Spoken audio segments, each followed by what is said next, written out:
Hey guys, welcome to today's video on how I healed my burnout twice without quitting my ambition. So if you're new to this channel, hello, my name is Elika. I'm a trusted advisor and energy optimization coach for leaders who want to create so much more impact in the world, and you know you need your energy to do that. So let's dive straight in.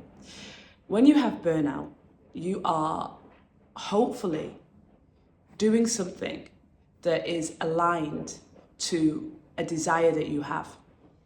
But the truth is, we don't really know what that true desire is until we're so deeply in alignment that every area of our life feels harmonious. And that's when you actually understand that everything that you were doing before wasn't the deepest desire. So I want to just talk about, and I've shared this many times, about my kind of burnout to where I am now. But I want to share to you today, not just what the symptoms were, but how I had to realign myself at various stages until I truly believed this was actually never going to happen to me again. Because I am the person that didn't learn the first time, it took twice to learn, and then I even went on a pattern of avoiding going there, but not allowing myself to truly be in my authentic expression of myself.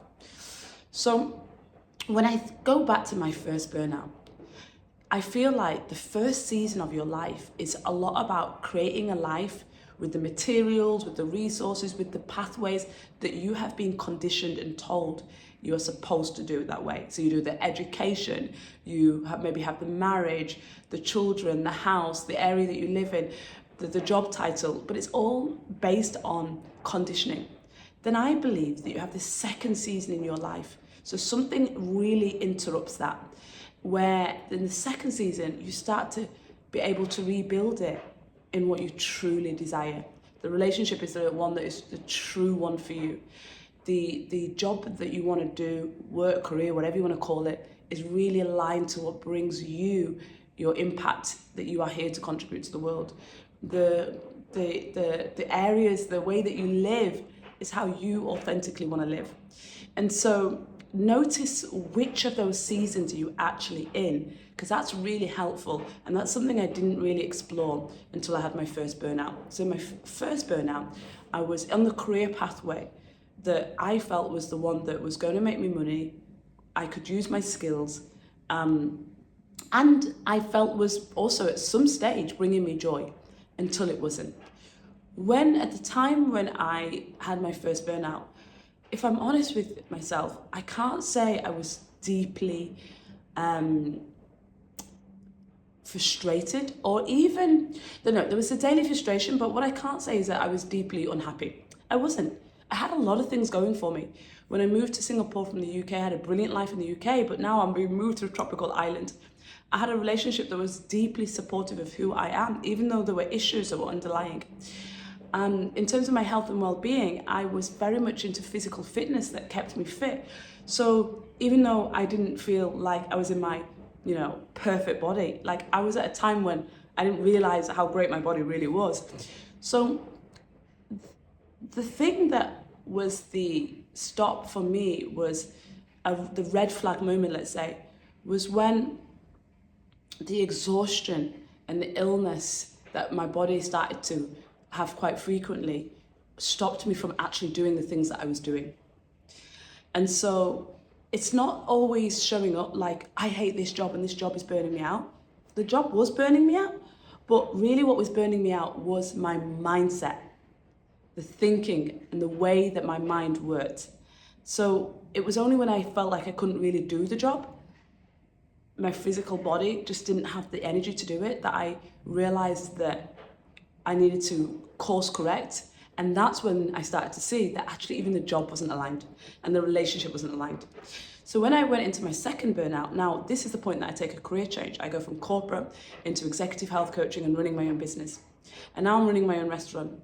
And I know that my vision is really to help others when it comes to their nutrition. I know that I'm, wanting to make a real difference in the world. And I'm wanting to also control the variance that I couldn't in the way that was possible when I was in the corporate. But now this is when I started to see all of the collapsing of the relationships. Firstly, the people that you think would support you didn't support you. Then in my personal relationship, that's when it started to collapse. Then I looked at my working relationships, the people that I'd hired, and it just time and time again, it just kept on repeating the cycle of them not being the right person. And so that's when I did deep, deep soul searching. Because the thing is, at that point, if to some extent I had everything that I thought I was supposed to have, I had left the corporate, which at that point I thought was the trajectory of my career, to actually start something that I was deeply passionate about and in love with, but it was coming at a real personal expense, health and relationships. And so I could see then that there was a deeper layer that I had to work through. And of course, at this point, I'd started to look for external support to help me in the healing. Initially, therapy, which then led me to more deeper and spiritual support. And so in that search for really understanding meaning, that's when I really started doing the deep inner work. And the deep inner work showed up for me initially through meditation, which got me to quieten my mind and clear some of the noise so I could start to feel. That connected that made more of a connection to myself. In the connection to myself, I started to understand in the relationships that I was having that there was no joy. That led to my most intimate relationship collapsing. And that's where I would say I experienced what I call that true soul fracture. Like my heart burst open and me really feel how I was deeply feeling, because something had been taken away from me that I felt was really something that I wanted. And in that, for me, it was in that time the worst situation that could have happened. And because at that point, it was like a soul death, it broke me open. And in that breaking open, I felt everything. I felt all my pain, all my sadness, all my anger, all my frustrations, all of it. And I got to explore deeper all of the connections of that to my upbringing, to who I am, to how it had shaped me, to how it had created my beliefs. And it got me re-examining deeper and deeper those beliefs. And I believe until we have that deep reflection on why we do the things that we do and where they actually come from, we can't then change the patterns of how we show up and how these things keep on occurring to our lives. Because obviously those things keep on having to show up in our lives as teachers to be able to show us where there's deeper healing. Now, that is a process. And that process for me is still ongoing, but at different layers, because I always believe I will continue to do my inner work, but my relationship to things and people doesn't create me any pain in the way that it did before. And what I can say is, rather than feeling like I need to control situations so that I can heal, there's just more of a surrendered state and a deep faith and understanding why things happen to me. And when some things are happening to me, there's a lot more of a allowance of a process to happen without me trying to control it to go a certain outcome. Now, I want to move to human design and how this really empowered me, because it took me a couple of years to realize that even though I knew I was never going to allow myself to go to burnout and I was always going to be in tune with my feeling and my inner world, allowing myself to deeply follow my path without holding back, that took a couple of years, because I was so fearful of me and the energy that I have and how I apply myself to things is what leads me to burnout.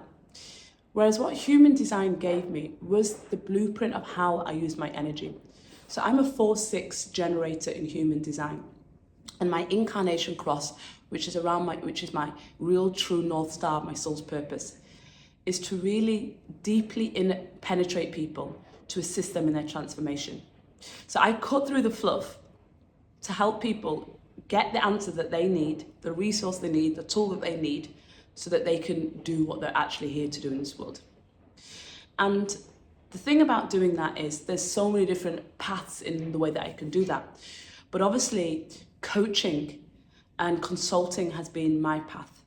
Advisory of people from what I shape, and that's very much the 6, right? Having gone through my own journey of hardships and difficulties and challenges in relationships and burnout twice, it's obvious to me where they're not in alignment to the highest expression of themselves. So I can see quite clearly with that sixth line path, which is a path of, hardship really in the first 30 years, healing, and then moving into what I'm not quite yet at yet, but that full integration of the wisdom years.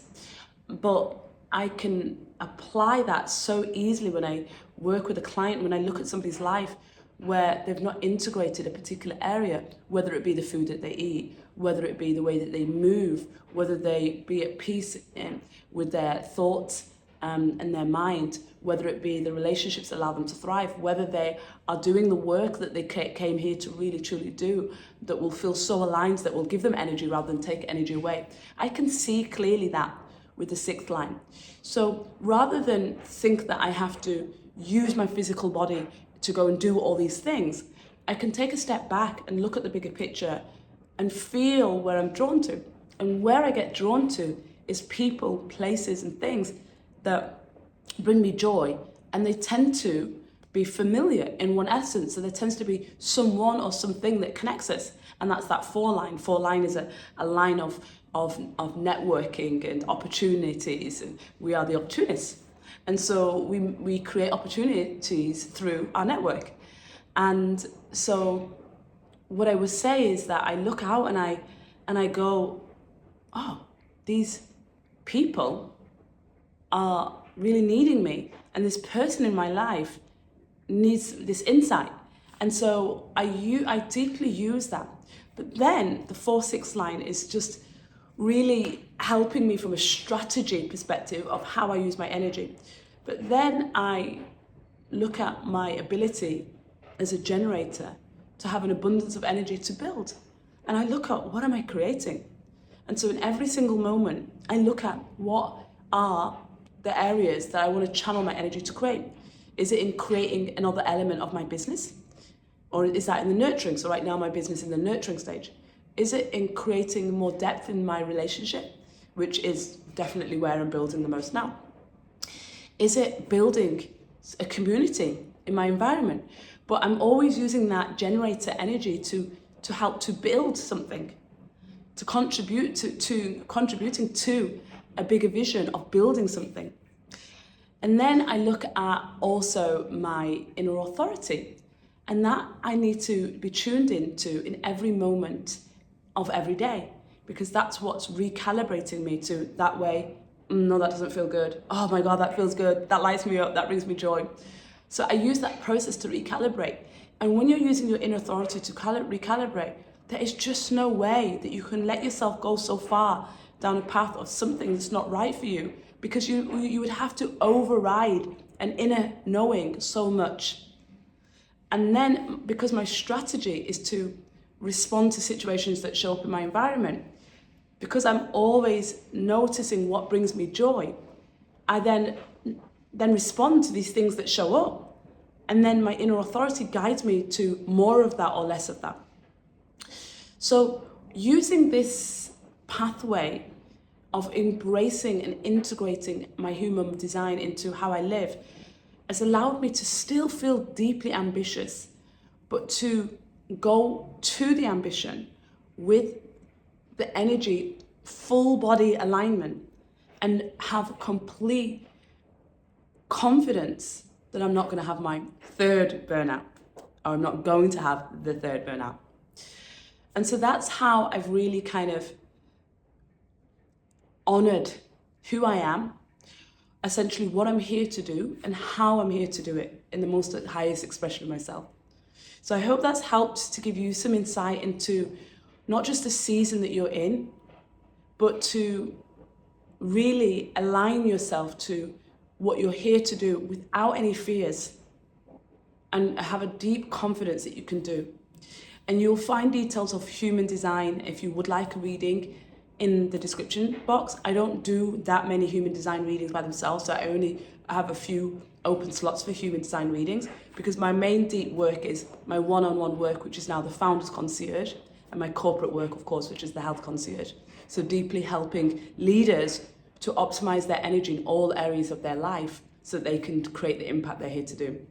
And if you haven't already subscribed to my newsletter, this is where I really share how I audit my own area of my life and how I really show you the lifestyle habits and hacks that it takes to really live from overflow of your energy. So make sure you subscribe to my newsletter if you want to really feel that day-to-day interaction of what that feels like. I mean, I don't interact day-to-day. I share the newsletter insights weekly, but you'll see how I day-to-day build my life around that. So I've really enjoyed sharing this with you. If you've enjoyed it, please give it a like so more people can really understand the power of managing our energy. And subscribe if you want to be notified by the next video that I do on all these different elements of how we can optimize our energy. And I will see you on the next one. Take care.